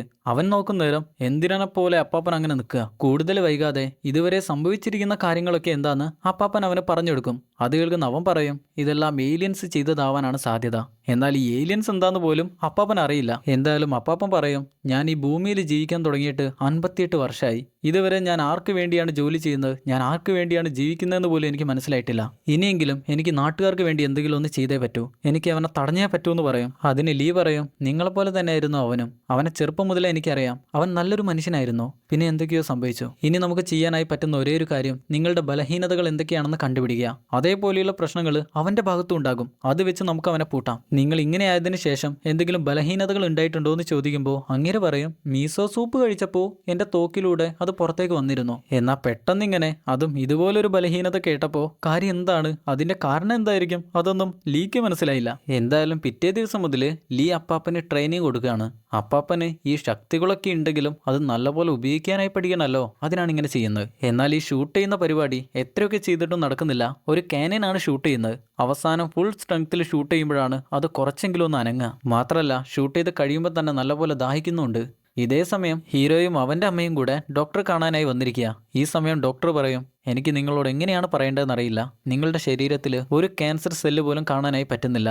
ഇത് കേൾക്കുന്ന അവരൊന്നും ഞെട്ടും. എന്നാൽ ഹീറോക്കറിയാം എന്താണ് സംഭവിച്ചതെന്ന്, നമുക്കും അറിയാം. അങ്ങനെ അവിടെ നിന്നിറങ്ങി വീട്ടിലേക്ക് വരുന്ന വഴിയിൽ ഹീറോ പറയും, നിങ്ങൾക്ക് പാരീസിൽ ഐഫൽ ടവറിന് അടിയിൽ നിൽക്കാനായി വലിയ ഇഷ്ടമല്ലായിരുന്നോ, നമുക്ക് അങ്ങോട്ടൊക്കെ ഒന്ന് പോകണ്ടേ. എന്നാൽ നമ്മുടെ കയ്യിൽ അതിന് മാത്രമൊക്കെ കാശുണ്ടോന്നാണ് അമ്മ ചോദിക്കുന്നത്. ഈ സമയമാണ് കുറച്ച് ഡിറ്റക്റ്റീവ്സ് വന്ന് ഹീറോയോട് നഗരത്തിൽ നടന്ന 3 കൊലപാതകങ്ങളെക്കുറിച്ച് ചോദിക്കാനായി വന്നതാന്ന് പറയാം. അവന് മനസ്സിലായി പെടാനായി പോവാണെന്ന്. പെട്ടെന്ന് തന്നെ അവരെ എല്ലാവരെയും തട്ടിത്തെറിപ്പിച്ച് അവൻ ഓടുകയാണ്. പോകുന്ന വഴിയിൽ 2-3 പോലീസുകാരെ ഷൂട്ട് ചെയ്ത് കൊല്ലുന്നുണ്ട്. എന്നാൽ അവർ ഷൂട്ട് ചെയ്തിട്ടൊന്നും കാര്യമില്ലല്ലോ, അവന്റെ ബോഡി ഒരു മെറ്റലാണ്, അതുകൊണ്ട് തന്നെ ഷോട്ട് കൊള്ളില്ല. അതിന്റെ ഇടയിൽ അവൻ ജെറ്റ് പാക്ക് ഓപ്പൺ ചെയ്ത് അവിടെ നിന്ന് ഒരൊറ്റ പറക്കല. പിന്നെ ടിവിയിലും ന്യൂസിലും ഫോണിലും എല്ലാം അവനെക്കുറിച്ചുള്ള വാർത്തയാണ് കാണുന്നത്. അവന്റെ സ്കൂളിലെ കുട്ടികളെല്ലാവരും കാര്യം അറിഞ്ഞു. 18 വയസ്സ് മാത്രം പ്രായമുള്ള ഒരു പയ്യൻ നഗരത്തിൽ 3 കൊലപാതകം ചെയ്തിരിക്കുന്നു. മാത്രമല്ല 3 പോലീസുകാരെ കൂടെ കൊന്ന വിദ്യാർത്ഥി ഇപ്പൊ രക്ഷപ്പെട്ടിരിക്കുകയാണ്. അവനെ കണ്ടുപിടിക്കാനായി ഈ രാജ്യം മൊത്തം തിരച്ചിലാണെന്നാണ് പറയുന്നത്. എനിക്കും ഇതുപോലെ വലിയൊരു ആഗ്രഹമുണ്ട്, ഇന്ത്യ മുഴുവനും എന്റെ പിന്നാലെ ഓടി വരാൻ. നമ്മുടെ ഇന്ത്യയുടെ T20 വേൾഡ് കപ്പ് എടുത്ത് ഓടിയാലോ എന്നാണ് ഞാൻ വിചാരിക്കുന്നത്. കൂടെ ഓടാനുള്ളവര് കമന്റ് ബോക്സിൽ ഒന്ന് പറഞ്ഞാൽ മതി, നല്ല രസമായിരിക്കും. ഓടുന്നതിന്റെ ഇടയിൽ ചന്തയൊക്കെ അടിയിട്ടും. ഇവിടെ ഹീറോ ആണെങ്കിൽ ഇമാതിരി പുകിലെല്ലാം ഉണ്ടാക്കി വെച്ച് ആരും അറിയാതെ ഒരു സ്ഥലത്ത് വന്ന് അങ്ങനെ നിൽക്കാണ്. അപ്പോഴാണ് അവന്റെ തൊട്ട് പിന്നിലേക്ക് ഒരു പെൺകുട്ടി വരുന്നത്. ക്ലാസ്സിൽ അവന് ഇഷ്ടമുള്ള ഒരു പെൺകുട്ടിയാണ് അവള്. അവള് പറയും, ഹീറോ നിന്നെ ഈ ഒരു അവസ്ഥയിൽ കാണുമെന്ന് ഞാൻ വിചാരിച്ചില്ല, നിനക്ക് എൻ്റെ വീട്ടിലേക്ക് വന്നൂടെ. അങ്ങനെ ഹീറോയെയും കൂട്ടിയിട്ട് അവൾ നേരെ വീട്ടിലേക്ക് ചെല്ലും. അവൾക്കൊരു മുത്തശ്ശി മാത്രമാണുള്ളത്. അമ്മയും അച്ഛനും ഒക്കെ എന്തോ ഒരു മാറാരോഗം പിടിപെട്ട് മരിച്ചു പോവുകയാണ് ചെയ്തത്. എന്തായാലും ഹീറോക്കിനി ഇവിടെ എത്ര ദിവസം വേണേലും നിൽക്കാന്നാണ് അവൾ പറയുന്നത്. ഈ സമയം അപ്പാപ്പനാണേൽ അപ്പോഴും പ്രാക്ടീസ് ചെയ്തുകൊണ്ടിരിക്കുകയാണ്. നല്ലപോലെ പ്രാക്ടീസ് ചെയ്യുമ്പോൾ നല്ലപോലെ ദാഹിക്കുന്നുണ്ട്. അങ്ങനെ ഇത്തവണ കുടിക്കുന്ന വെള്ളം ജോലി ചെയ്യുന്ന കമ്പനിയിലെ ഒരു സാൾട്ട് വാട്ടറാണ്. എന്നാൽ അത് കുടിച്ചു കഴിയും നേരം അപ്പാപ്പന് നല്ലപോലെ നെഞ്ചുവേദനയാകും. ഈ റോബോട്ടിനുമൊക്കെ നെഞ്ചുവേദനയൊക്കെ ഉണ്ടാവുമോ എന്നാൽ എന്താന്ന് മനസ്സിലാവില്ല. പെട്ടെന്നാണ് കയ്യിൽ കൂടെ ആ വെള്ളം മുഴുവനും പുറത്തേക്ക് തെറിക്കുക. പാവം ലീ ആണെല്ലാം ഏറ്റുവാങ്ങുന്നത്. അപ്പാപ്പൻ പറയും, സോറി എനിക്ക് എന്താ സംഭവിക്കുന്നതെന്ന് അറിയില്ല, മീസോ സൂപ്പ് കുടിച്ചപ്പോഴും ഇത് തന്നെയായിരുന്നു ഉണ്ടായിരുന്നത്. എന്നാൽ ചിന്തിച്ച് നോക്കുന്ന ലീക്ക് മനസ്സിലാകും ഈ വെള്ളത്തിൽ ഉപ്പ് മാത്രമാണ് ചേർക്കുന്നത്, മീസോ സൂപ്പിലും ഉപ്പ് ചേർക്കുന്നുണ്ട്. അതുകൊണ്ട് ഉപ്പ് തന്നെയാണ് ബലഹീനത. അന്ന് സ്കൂൾ വിട്ട് മകള് രാത്രി വീട്ടിലേക്ക് വന്നുകൊണ്ടിരിക്കുമ്പോഴാണ് അപ്പാപ്പനും ലീയും കൂടി ഒരുമിച്ചിരുന്ന് സംസാരിക്കുന്ന കാണുക. എന്നാൽ അവൾക്കത് തീരെ ഇഷ്ടാവില്ല. ലീ ഒറ്റയ്ക്ക് ഇട്ടുന്നേരം അവനോട് ചോദിക്കും, നിനക്ക് അങ്ങേരുടെ കൂടെ എന്താടാ പരിപാടി? എന്നാൽ അതിനവന് ഞങ്ങള് വീഡിയോ ഗെയിമിൽ കൂടെ പരിചയപ്പെട്ട ആൾക്കാരാന്നൊക്കെ പറഞ്ഞാണ് അവിടെ നോടി രക്ഷപ്പെടുക. ഈ സമയത്താണ് ഹീറോയുടെ വീടിന്റെ അഡ്രസ്സ് ഏതോ ഒരുത്തൻ സോഷ്യൽ മീഡിയയിൽ പബ്ലിക് ആക്കുന്നത്, ഫ്ലാഷ് ആക്കുന്നത്. അതുകൊണ്ട് ന്യൂസുകാരും എല്ലാവരും നാട്ടുകാരെല്ലാവരും കൂടെ അങ്ങോട്ടാണ് ചെല്ലുന്നത്. നിങ്ങളുടെ മകനെ കുറിച്ച് നിങ്ങൾക്ക് എന്താണ് സംസാരിക്കാനുള്ളതെന്ന് അമ്മയോട് ചോദിക്കുന്ന നേരം അമ്മയാണെ ആകെ കൂടെ പേടിച്ചിരിക്കുകയാണല്ലോ. സ്വന്തം മകനാണ് ഇങ്ങനെയെല്ലാം ചെയ്യുന്നത്, അതിന്റെ പേടിയും വേവലാതിയും എല്ലാം അമ്മയ്ക്കുണ്ട്. ഹീറോയിന്റെ മകനാണെങ്കിലും അവൻ ചെയ്തിരിക്കുന്നത് ഒരിക്കലും അംഗീകരിക്കാൻ പറ്റാത്ത കാര്യങ്ങളാണ്. അതുകൊണ്ട് അവൻ ശിക്ഷ ഏറ്റുവാങ്ങിയേ മതിയാകൂ എന്നാണ് അമ്മ പറയുന്നത്. എന്നാൽ ഈ കാര്യങ്ങളെല്ലാം ഹീറോ ഇവിടെ അറിയുന്നുണ്ട്, അവനെല്ലാം കാണാൻ പറ്റുമല്ലോ. എന്നാൽ അവൻ അമ്മയോട് ദേഷ്യമൊന്നുമില്ല, നല്ലപോലെ വിഷമാണാവുന്നത്. അമ്മയെ അനുഭവിക്കുന്നതെല്ലാം അവന് നല്ലപോലെ വിഷമാകുന്നുണ്ട്. സോഷ്യൽ മീഡിയയിൽ ആളുകൾ കമന്റ് ചെയ്യുന്നുണ്ട്, എടാ ഹീറോ, ധൈര്യം ഉണ്ടെങ്കിൽ നീ പുറത്തേക്ക് വാടാ, നീ എന്തിനാണ് ഒളിച്ചു നിൽക്കുന്നത്, ധൈര്യം ഉണ്ടെങ്കിൽ ഞങ്ങളുടെ മുന്നിലേക്ക് വാ. എന്നാൽ കുറച്ച് കഴിയുമ്പോഴാണ് ന്യൂസിൽ ഹീറോയുടെ അമ്മ ആത്മഹത്യ ചെയ്തു എന്നുള്ളൊരു ന്യൂസ് വരുന്നത്. ഉറപ്പിച്ചിട്ടില്ല, എന്നാൽ കുറച്ച് കഴിയുമ്പോൾ അത് സ്ഥിരീകരിക്കും. ഇത് കേൾക്കുന്ന ഹീറോ അപ്പം തന്നെ സോഷ്യൽ മീഡിയയിൽ ആരാണ് അവന്റെ വീടിന്റെ അഡ്രസ്സ് പബ്ലിഷ് ചെയ്തതെന്ന് കണ്ടുപിടിക്കും. എന്നിട്ട് അവന് വീഡിയോ കോൾ ചെയ്യും. ഈ പണി ചെയ്തിരിക്കുന്ന ഒരു സൈബർ ചേട്ടായിയാണ്. പെട്ടെന്ന് ഹീറോയുടെ കോള് വരുമ്പോൾ അങ്ങേരൊന്ന് പേടിക്കെങ്കിലും പക്ഷെ പറയും, നീ എന്താടാ വീഡിയോ കോൾ ചെയ്ത് പേടിപ്പിക്കാന്ന് വിചാരിച്ചോ?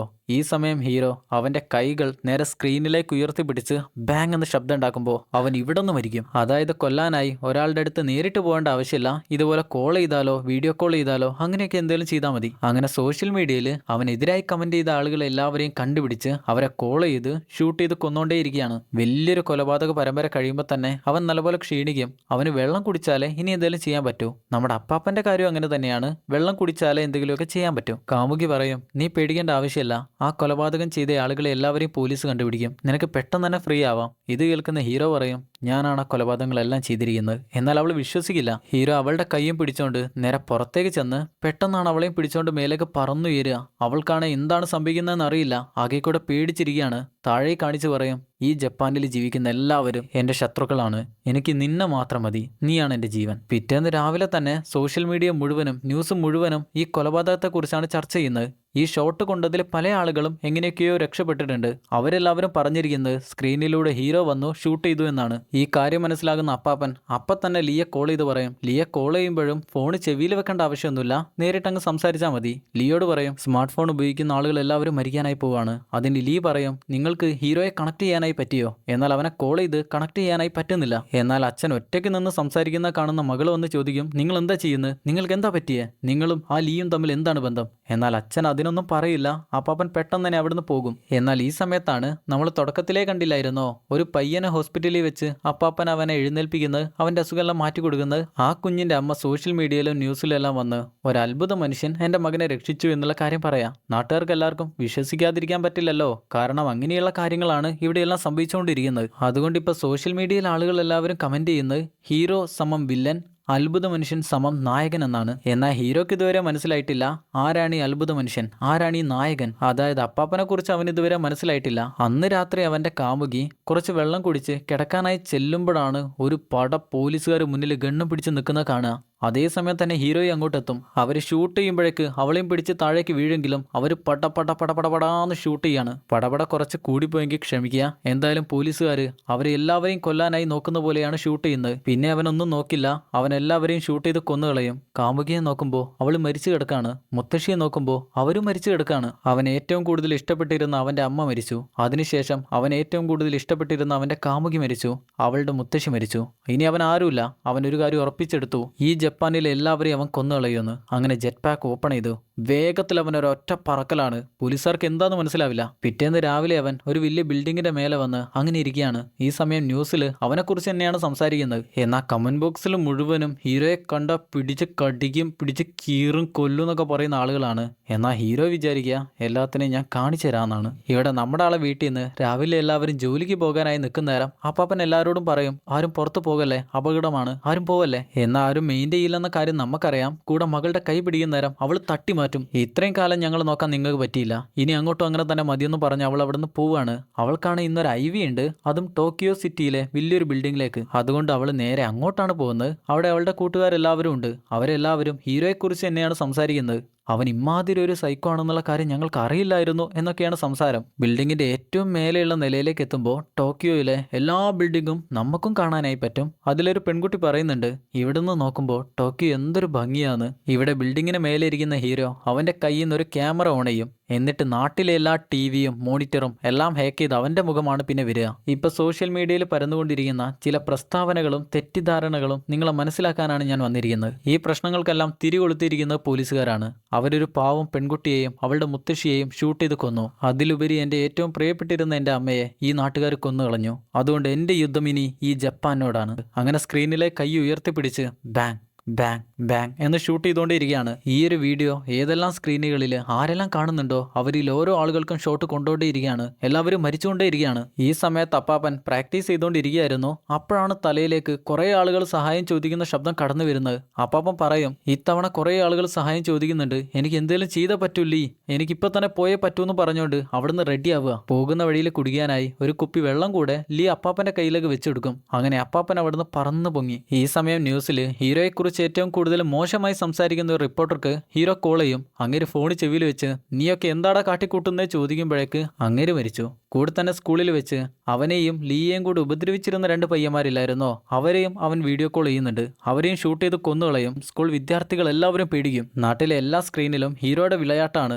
പെട്ടെന്നാണ് സ്ക്രീനിൽ നമ്മുടെ ലീ വരുന്നത്. അപ്പാപ്പന്റെ കയ്യിലുണ്ടായിരുന്ന ക്യാമറ വെച്ചാണ് അവനിപ്പോൾ സ്ക്രീനിൽ വന്നിരിക്കുന്നത്. അവൻ എല്ലാവരോടും പറയും, സ്മാർട്ട് ഫോൺ, സ്ക്രീൻ എല്ലാം ഉപയോഗിക്കുന്ന ആളുകളെയാണ് ഹീറോ ഇപ്പോൾ കൊന്നുകൊണ്ടിരിക്കുന്നത്. അതുകൊണ്ട് എല്ലാവരും മൊബൈൽ ഫോൺ സ്വിച്ച് ഓഫ് ചെയ്യുക എന്ന് പറയുമ്പോഴേക്ക് എല്ലാവരും സ്വിച്ച് ഓഫ് ചെയ്യും. ഇത് ഹീറോക്ക് വലിയൊരു തിരിച്ചടിയായി. എന്നാൽ അവന് മനസ്സിലായിട്ടുണ്ട് ഇതിന്റെ എല്ലാം പിന്നെ കളിക്കുന്ന ലീ ആണെന്ന്. ഇത്തവണ ഹീറോ അവന്റെ ജെറ്റ് പാക്ക് ഓപ്പൺ ചെയ്യുന്ന കൂടെ തന്നെ മറ്റൊന്നുകൂടെ ഓപ്പൺ ചെയ്യുന്നുണ്ട്. അതിൽ ഇഷ്ടം പോലെ മിസൈലുകളാ. അതെല്ലാം ആകാശത്തിലേക്ക് അവൻ തൊടുത്തു വിടും. പിന്നെ അത് കൈകൊണ്ടാണ് അവൻ കൺട്രോൾ ചെയ്യുന്നത്. അത് ആടിയുലച്ച് അവൻ എവിടെയൊക്കെ കൊണ്ടുപോയിട്ട് പതിപ്പിക്കണമോ അവിടെയെല്ലാം കൊണ്ട് തകർത്തോണ്ടിരിക്കുക. അതിലൊന്ന് അപ്പാപ്പന്റെ മകള് നിൽക്കുന്ന ബിൽഡിങ്ങിലേക്കാണ് ചെന്ന് പതിക്കുന്നത്. സത്യം പറഞ്ഞ ടോക്കിയോ നഗരം മുഴുവനും ഇപ്പൊ നിന്നങ്ങനെ കത്താണ്. എല്ലാ ഭാഗത്തും തീപിടുത്തം, പുക, അത് ഇതുമൊക്കെ ആയിട്ട് അങ്ങനെ എല്ലാം നശിച്ചോണ്ടേയിരിക്കുക. എന്നാൽ ഈ മിസൈലുകളെല്ലാം വരുന്ന കാണുന്ന അപ്പാപ്പന് മനസ്സിലായി ഹീറോ എവിടെ നിന്നാണ് ഈ പരിപാടിയെല്ലാം ഒപ്പിക്കുന്നതെന്ന്. അപ്പൊ തന്നെ ജെറ്റ് പാക്ക് ഓപ്പൺ ചെയ്ത് അവിടുന്ന് പറന്നു പോവാണ്. എന്നാൽ ഈ പറന്നു പോകുന്ന കാര്യം ദൂരെയെന്ന് മകൾ കാണുന്നുണ്ട്. എന്നാൽ അവൾക്കറിയില്ലല്ലോ അവളുടെ വീട്ടിലുള്ള ഒരാളാണ് ഈ പറന്നു പോകുന്നതെന്ന്. അപ്പാപ്പൻ പറന്ന് ഹീറോയുടെ അടുത്ത് ചെന്ന് അവനോട് പറയും, ഹീറോ നീ ഒരിക്കലും ഇങ്ങനെ ഒന്നും ചെയ്യാനായി പാടില്ല. നമുക്ക് ഈ കിട്ടിയ കഴിവുകളെല്ലാം ഉപയോഗിച്ച് നമുക്ക് നാട്ടുകാരെ എല്ലാവരെയും രക്ഷിക്കാനായി പറ്റും. അതിനവൻ പറയാ, ഞാൻ നാട്ടുകാരെ എല്ലാവരെയും കൊല്ലാനായി പോവാണ്, നിങ്ങൾക്ക് വേണേല് എന്റെ കൂടെ കൂടാം. കൂടെ ഹീറോ അപ്പാപ്പന്റെ അടുത്തേക്ക് ചെല്ലുന്ന നേരം അപ്പാപ്പൻ ഗണ്ണെടുക്കും. ഞാൻ ഷൂട്ട് ചെയ്യുമെന്ന് പറയും. എന്നാൽ ഹീറോ ഷൂട്ട് ചെയ്യാനായി ഗണ്ണെടുക്കുമ്പോഴേക്ക് അപ്പാപ്പൻ ഷൂട്ട് ചെയ്ത് കഴിഞ്ഞു. അപ്പൊ തന്നെ ഹീറോ ജെറ്റ് പാക്ക് ഓപ്പൺ ചെയ്തു. അപ്പാപ്പൻ അപ്പോഴേക്ക് പറന്നു. എന്നാൽ ഇമാതിരി ടെൻഷൻ അടിച്ച് പറക്കുന്ന ആയതുകൊണ്ട് തന്നെ അപ്പാപ്പന് കൺട്രോൾ കിട്ടില്ല. എന്ത് ചെയ്യണമെന്ന് അറിയില്ല. ചില ബിൽഡിങ്ങിന് അടുത്തെത്തുമ്പോഴാണ് അവിടെ അങ്ങനെ ഒരു ബിൽഡിംഗ് ഉണ്ടെന്നുള്ള കാര്യം തന്നെ മനസ്സിലാകുന്നത്. ടോക്കിയോ സിറ്റിയിൽ ഏതെല്ലാം ബോർഡുകൾ വെച്ചിട്ടുണ്ടോ അതൊന്നും അപ്പാപ്പൻ വിടില്ല. എല്ലാത്തിനും ഇടിച്ചു പൊളിച്ചാണ് പോകുന്നത്. അങ്ങനെ വെപ്രാളത്തിൽ ഒരു ടണലിനടിയിലൂടെ പോയിക്കൊണ്ടിരിക്കുമ്പോഴാണ് മകള് ദൂരെ നിന്ന് രക്ഷിക്കണേ എന്ന് പറയുന്ന ശബ്ദം കേൾക്കുന്നത്. ടണലിന് പുറത്തിറങ്ങുമ്പോൾ തന്നെ അവളുടെ ലൊക്കേഷൻ ട്രാക്ക് ചെയ്യാനായി നോക്കും. അപ്പോഴേക്ക് ഹീറോ അപ്പാപ്പനെ പിടിച്ചു. അവരടിച്ച് മറിഞ്ഞെല്ലാം താഴെ വീഴും. എന്നാലും ഒന്നും പറ്റില്ല. വീണ്ടും എഴുന്നേറ്റ് പറക്കുക. ഇപ്പോഴൊരു ബിൽഡിങ്ങിൽ കൂടെ ചിരിഞ്ഞു നിന്ന് അങ്ങനെ ഓടുകയാണ്. മകളുടെ ലൊക്കേഷൻ ട്രാക്ക് ചെയ്യാനും നോക്കുന്നുണ്ട്. എന്നാൽ തൊട്ട് പിന്നീന്ന് ഹീറോ അപ്പാപ്പനെ ഷൂട്ട് ചെയ്യാനായി തുടങ്ങി. പാങ് പാങ് പാങ്. അതോടുകൂടെ കൺട്രോൾ പോകുന്നയാള് ഒരു ട്രെയിനകത്ത് കൂടെ ഒരു ബിൽഡിങ്ങിൽ ചെന്നാണ് പതിക്കുക. മെല്ലെ മേലേക്ക് നോക്കുന്നേരം ഹീറോന്റെ മേലെ നിൽക്കുന്നു. അവനിപ്പോൾ താഴേക്ക് ഓടി വരികയാണ്. ഷൂട്ട് ചെയ്യാനായി നോക്കുമ്പോഴേക്ക് അവൻ ചാടി അപ്പാപ്പനെയും കൊണ്ട് ആ ബിൽഡിംഗ് പൊളിച്ചോണ്ട് പോവാണ്. 2 ബിൽഡിംഗ് പൊളിച്ചോണ്ട് നേരെ മുന്നിലേക്ക് പോകുന്നേരം ആത്മാർത്ഥത കൂടിയ ഒരു ന്യൂസ് റിപ്പോർട്ടർ ഹെലികോപ്റ്ററിൽ വന്ന് ഇതെല്ലാം ഷൂട്ട് ചെയ്തുകൊണ്ടിരിക്കുകയായിരുന്നു. ആ ഹെലികോപ്റ്ററിലേക്കാണ് അപ്പാപ്പൻ തെറിച്ച് വീഴുന്നത്. തൊട്ടു പിന്നാലെ ഹീറോയുടെ ഒരു ചവിട്ടുകൂടെ വന്ന് കിട്ടുന്നേരം ന്യൂസ് റിപ്പോർട്ടർ താഴേക്ക് പോകും. ആ ക്യാമറാമാനെ മാത്രമാണ് അപ്പാപ്പന് പിടിക്കാനായി പറ്റുക. അത് കഴിയുന്നേരം ഹീറോ ഹെലികോപ്റ്റർ ഓടിച്ചോണ്ടിരുന്ന ആളെ ഷൂട്ട് ചെയ്ത് കൊന്ന് ഹെലികോപ്റ്ററിന്റെ കൺട്രോൾ തന്നെ പോക്കി അവിടെ നിന്ന് പറക്കും. അപ്പാപ്പൻ എന്ത് ചെയ്യാൻ പറ്റുമെന്നാണ് നോക്കുന്നത്. ഹെലികോപ്റ്ററിന്റെ കൺട്രോൾ പോയി ഒരു ബിൽഡിംഗിൽ ഇടിച്ച് തകരുമ്പോഴേക്ക് അപ്പാപ്പൻ അങ്ങേരെയും കൊണ്ട് ചാടി ഒരു ബിൽഡിങ്ങിൽ ചെന്ന് നിൽക്കും. തൊട്ടു പിന്നാലെ വരുന്ന ഹീറോ ആദ്യം തന്നെ അങ്ങേരെ ഷൂട്ട് ചെയ്ത് കൊന്നുകളയും. അപ്പാപ്പൻ പറയും, ഹീറോ നീ ഇങ്ങനെ ഒന്നും ചെയ്യല്ലേ, നമുക്ക് എല്ലാവരെയും രക്ഷിക്കണം. ഹീറോ പറയും, മനുഷ്യന്മാരെ ഒന്നും വിശ്വസിച്ചിട്ട് കാര്യമില്ല, അവരെ കൊണ്ട് ഒരു ഉപയോഗം പോലുമില്ല. അതിനപ്പാപ്പൻ പറയും, എനിക്ക് എൻ്റെ കുടുംബത്തെ രക്ഷിച്ചേ പറ്റൂ. അതിനവൻ പറയാ, ഇനിയാഷികെ നിങ്ങളൊന്ന് ചിന്തിച്ചു നോക്ക്, നിങ്ങളുടെ കുടുംബം ഇന്നേ വരെ നിങ്ങളെ നോക്കിയിട്ടുണ്ടോ? ഇത് കേൾക്കുന്ന അപ്പാപ്പനും അത് ശരിയാണ് എന്നുള്ളൊരു തോന്നലുണ്ട്. പക്ഷെ കുടുംബത്തെ വലിയൊരു ഇഷ്ടമാണല്ലോ. അങ്ങനെ അവൻ ഒരു ബോട്ടിലെടുത്ത് വെള്ളം കുടിക്കാനായി നിൽക്കുമ്പോൾ അപ്പാപ്പൻ അത് ഷൂട്ട് ചെയ്ത് പൊട്ടിച്ചു കളയും. എന്നിട്ട് കയ്യിലുണ്ടായിരുന്ന വെള്ളം അപ്പാപ്പൻ കുടിക്കാനായി നോക്കുമ്പോഴേക്ക് അവൻ അങ്ങേരെ പിടിച്ച് തള്ളി താഴെയിട്ട് ആ വെള്ളം എടുത്ത് കുടിക്കും. ഇപ്പോഴപ്പാപ്പന് കുറച്ചൊന്ന് ആരോഗ്യക്കുറവുണ്ട്, അതായത് വെള്ളം കിട്ടിയിട്ടില്ലല്ലോ. തൊട്ട് പിന്നാലെ ഹീറോ അങ്ങനെ ഷൂട്ട് ചെയ്യാനായി തുടങ്ങി. ആ ഗ്യാപ്പിൽ അങ്ങനെ മേലേക്ക് പറക്കുകയാണ്, കിട്ടുന്ന ഗ്യാപ്പിൽ പറക്കുക. താഴെക്കൂടെ പറന്നാല് ബിൽഡിങ്ങിന് തലയിടിക്കുമെന്നുള്ളത് കൊണ്ട് തന്നെ ഒരു 600-610 മേലേക്ക് അങ്ങനെ പറന്നു പോവാണ്. തൊട്ട് പിന്നാലെ തന്നെ ഹീറോ ഉണ്ട്. അവൻ വിടുന്ന ലക്ഷണമൊന്നുമില്ല, ഷൂട്ട് ചെയ്തോണ്ടേ ഇരിക്കുകയാണ്. കയ്യിൽ കിട്ടുന്ന എല്ലാ സാധനങ്ങളും എടുത്തും അവൻ ഷൂട്ട് ചെയ്യുന്നുണ്ട്. ഈ സമയമായപ്പോഴേക്ക് വെള്ളം കുടിക്കാത്ത അപ്പാപ്പൻ ആകെ കൂടെ ക്ഷീണിച്ചു വന്നു. അപ്പോഴാണ് ഹീറോ തൊട്ട് പിന്നാലെ വന്ന് അങ്ങനെ പിടിക്കുക. അങ്ങനെ കയ്യിൽ ഗണ്ണെടുത്ത് അപ്പാപ്പൻ്റെ തലക്ക് നേരെ വെച്ച ഒരൊറ്റ ഷോട്ടാ. എന്നാൽ അതിൽ നിന്ന് കുടിച്ചിരുന്ന വെള്ളമാണ് പുറത്തേക്ക് വരുന്നത്. അവൻ എന്തോ ഒരു സംശയം തോന്നി. കുടിച്ച വെള്ളത്തിൻ്റെ ബോട്ടിലിൻ്റെ സ്റ്റിക്കർ മാറ്റി നോക്കുമ്പോഴാണ് അതിൽ സാൾട്ട് വാട്ടർ ആയിരുന്നു ഉണ്ടായിരുന്നത്. അതായത് അപ്പാപ്പൻ അവനിട്ട് കൊടുത്തിരുന്നൊരു പണിയായത്. ഹീറോയുടെ മുഖത്തുള്ള പ്രതീക്ഷയെല്ലാം പോകുന്നേരം അപ്പാപ്പൻ്റെ മുഖത്തൊരു സന്തോഷത്തിൻ്റെ ചിരിയാണ് വരുന്നത്. നല്ലൊരു ചിരിയാണ് വരുന്നത്. ജെറ്റ് പാക്ക് കൂടെ ഓഫായി അവൻ താഴേക്ക് വീഴുന്നേരം അവൻ പറയും, അങ്ങനെ അവസാനം കിളവൻ ഹീറോയും ഞാൻ വില്ലനും. അങ്ങനെ പാടില്ലായിരുന്നു. അപ്പം തന്നെ അപ്പാപ്പൻ ഒരു പൂത്തിരി ഷോട്ടാണ് അവൻ്റെ മേലേക്ക് തൊടുത്ത് വിടുക. അത് പറന്നവൻ്റെ മേലെ ഇടിക്കുന്ന നേരം പിന്നെ ഒരു ഒറ്റ പോക്ക അവൻ താഴെ വലിയൊരു തീപിടുത്തം ഉണ്ടായിട്ടുണ്ട്. പക്ഷെ അവൻ മരിച്ചോ എന്ന് ഉറപ്പിക്കാനായി പറ്റില്ലല്ലോ, ഉറപ്പില്ല. എന്തായാലും മകളെ ട്രാക്ക് ചെയ്തിരുന്ന അപ്പാപ്പൻ നേരെ അവളുടെ അടുത്തേക്കാണ് ചെല്ലുക. പറന്ന് മകളുടെ അടുത്തേക്ക് എത്തി. അപ്പോഴാണ് മനസ്സിലാവുക ബിൽഡിംഗ് എല്ലാം തകർന്നത് കൊണ്ട് തന്നെ അതിലെന്തോ സംഭവിച്ച് അവളിപ്പം മരിച്ചു കിടക്കാണ്. അവളെ തിരിച്ചു കൊണ്ടുവരാനായി പറ്റുമെന്ന് അങ്ങേരെ അവളുടെ തലയിൽ കൈ വെച്ച് നോക്കും. എന്നാൽ അങ്ങേരെ കൊണ്ടൊന്നും ചെയ്യാനായി പറ്റുന്നില്ല. ഒന്നുകൂടെ ശ്രമിച്ചു നോക്കുമ്പോഴാണ് അവൾ ചെറുതായിട്ടൊന്ന് അനങ്ങുക. അതായത് അവൾ മരിച്ചിട്ടില്ലായിരുന്നു, പാതി ജീവൻ എങ്ങാനും ഉണ്ടായിരുന്നു. ഇപ്പം അവൾ തിരിച്ചു വന്നു. പെട്ടെന്നാണ് തലയിൽ ഹീറോയുടെ ഒരു ചവിട്ട് കിട്ടുക. അങ്ങേര് തിരിച്ച് താഴെ വീഴും. അവിടെ എത്തുന്ന ഹീറോ അപ്പം തന്നെ ഉണ്ടായിരുന്ന ആളുകളെ എല്ലാവരെയും ഷൂട്ട് ചെയ്യാണ്. മകളെ ഷൂട്ട് ചെയ്യാനായി നിൽക്കുമ്പോഴേക്ക് അപ്പാപ്പൻ ഓടി വന്ന് തട്ടി മാറ്റും. എന്നാലും അവളുടെ വയറിന് ഒരു ഷോട്ട് കൊണ്ടു. ദേഷ്യം വരുന്നവൻ അപ്പാപ്പന്റെ കാല് വാരി അടിക്കുകയാണ്. ചുമരിലേക്കെല്ലാം എടുത്ത് എറിയാണ്. തിരിച്ചങ്ങേര് വരുമ്പോൾ അങ്ങേര് ഇടിച്ച് മേലേക്ക് തന്നെ പറത്തിക്കൊണ്ടേയിരിക്കുക. അവസാനം അങ്ങേരെ പിടിച്ച് തറയിലേക്ക് ഒരു ഒറ്റയേറ് എറിയുന്നേരം തലയങ്ങ് തുറന്നു വരും. ഇത് കാണുന്ന മകളാണെങ്കിൽ ഞെട്ടും. അവൾക്കറിയില്ലല്ലോ അച്ഛൻ ഇങ്ങനെയാണെന്ന്. തലക്ക് 10-20 ഇടി കൊടുക്കുന്ന ഹീറോക്ക് മനസ്സിലായി ഇതൊന്നും ആവാനായി പോകുന്നില്ല. അങ്ങനെ അവിടെ നിന്നൊരു കമ്പി എടുത്ത് ഒന്ന് ഇടിച്ചു നോക്കും. എന്നിട്ടും കാര്യമില്ല, തല പൊളിയുന്നൊന്നുമില്ല. ദേഷ്യത്തിൽ ഹീറോ മകളെ എടുത്തോണ്ട് നേരെ ബിൽഡിങ്ങിന്റെ തുമ്പത്തേക്കാണ് ചെല്ലുന്നത്. ഈ സമയം അപ്പാപ്പൻ പറയുന്നുണ്ട്, മോനെ വേണ്ട, നീ അങ്ങനെ ചെയ്യല്ലേ. എന്നാൽ അവൻ പറയുന്നത്, നിങ്ങൾക്ക് നാട്ടുകാരെ എല്ലാവരെയും രക്ഷിക്കണമെന്നല്ലേ പറഞ്ഞേ, എന്നാൽ നിങ്ങൾക്ക് നിങ്ങളുടെ കുടുംബത്തെ തന്നെ രക്ഷിക്കാനായി പറ്റില്ല. കൂടെ തന്നെ യാതൊരു ദയവുമില്ലാതെ മകളെ പിടിച്ച് പുറത്തേക്ക് ഒരു ഒറ്റയേറാണ്.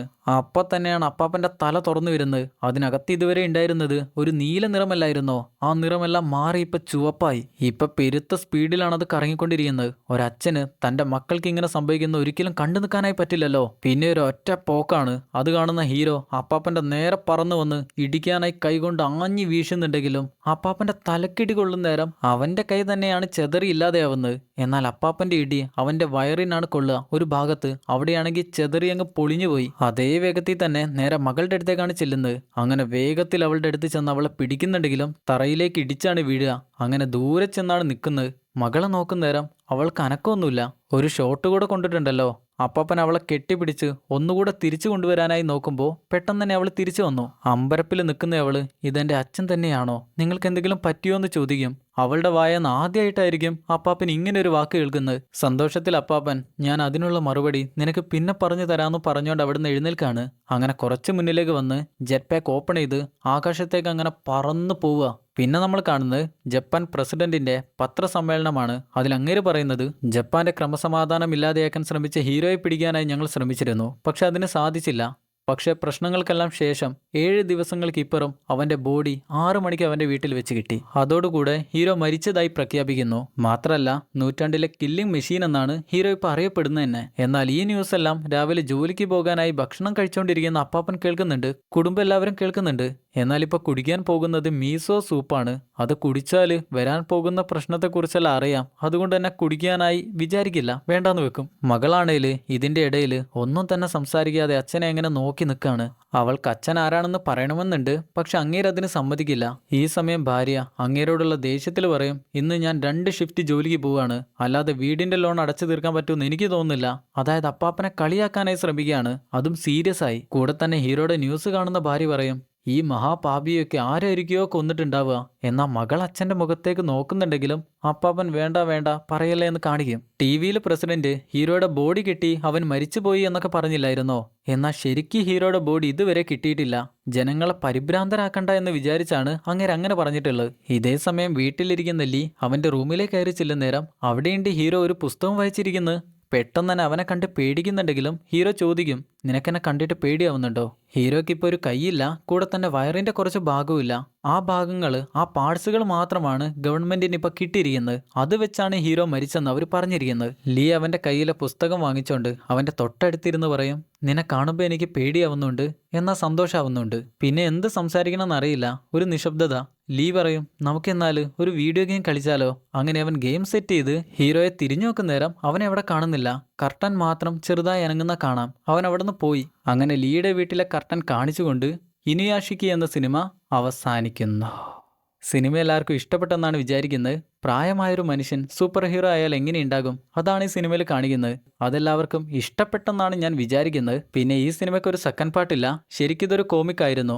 ജാപ്പനീസുകാരുടെ ഭാഷയിൽ പറഞ്ഞാൽ ഇതൊരു മാങ്ക നോവലായിരുന്നു. അതിനുശേഷമാണ് ഇത് സിനിമയായി മാറുന്നത്. എന്തായാലും സിനിമ ഇഷ്ടപ്പെട്ടവർ മറക്കാതെ വീഡിയോ ഒന്ന് ലൈക്ക് ചെയ്യുക. സിനിമയെക്കുറിച്ചുള്ള അഭിപ്രായങ്ങൾ മറക്കാതെ ഒന്ന് കമൻറ്റ് ചെയ്യുക. ചാനൽ സബ്സ്ക്രൈബ് ചെയ്യാത്തവർ മറക്കാതെ സബ്സ്ക്രൈബ് കൂടെ ചെയ്യുക.